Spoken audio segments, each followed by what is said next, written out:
Megan Smith. I am 12 years old. Go. My name's Kelly Smith. I'm Megan's mum. Megan was born with learning disability, communication problems and various other conditions. She has been very frustrated through trying to get her point across. When Megsie obviously was born and she was starting to try and communicate, she struggled. Megan used to try signing before, and then if I couldn't understand what she was trying to say, basically she'd show me. But there were some times I didn't understand at all and she just got totally frustrated. I'm May and I was Megan's teacher. When Megan came to me, she came to me with paper-based communication. Megan has had her Ruby, which is her communication aid, for about 2 years. Play. Train. Come. Tom. Tom's her boyfriend. Megan's a very social butterfly. She has lots and lots and lots of friends.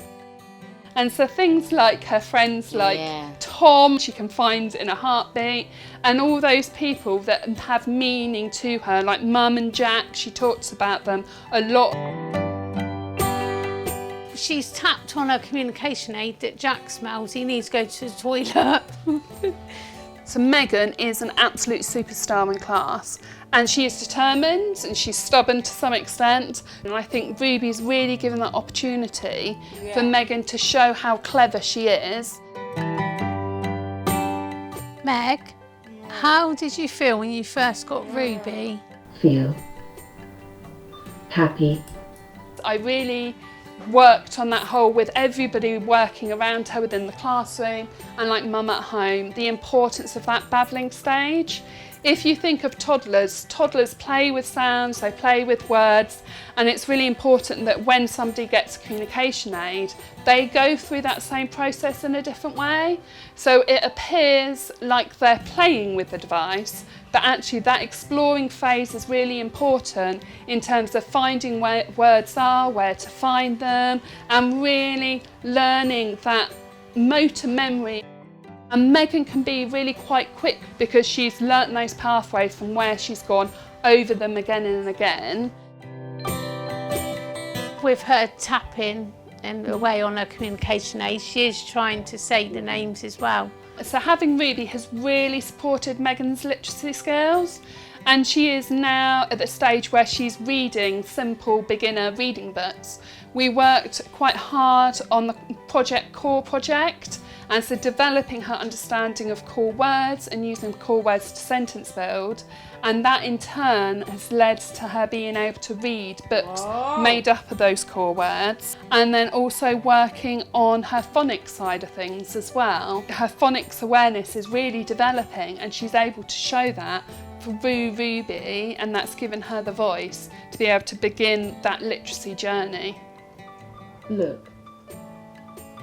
Oh, more. Cool. What's this one say? Look. Here. Here, good girl. Here. Yeah. I found out about ACE Centre quite a while ago. I had a pupil in my class 7 years ago who had an old Dynavox device, and it was brilliant, but it was very much at the stage that we were putting words into his mouth and really wanted to develop his communication. So then we made a referral to ACE, and he got a device funding through ACE.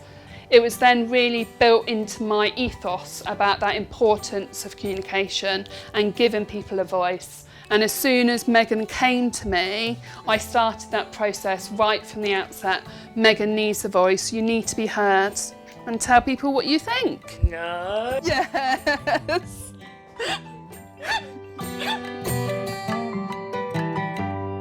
I didn't realise to the extent of how much it would actually help Megan.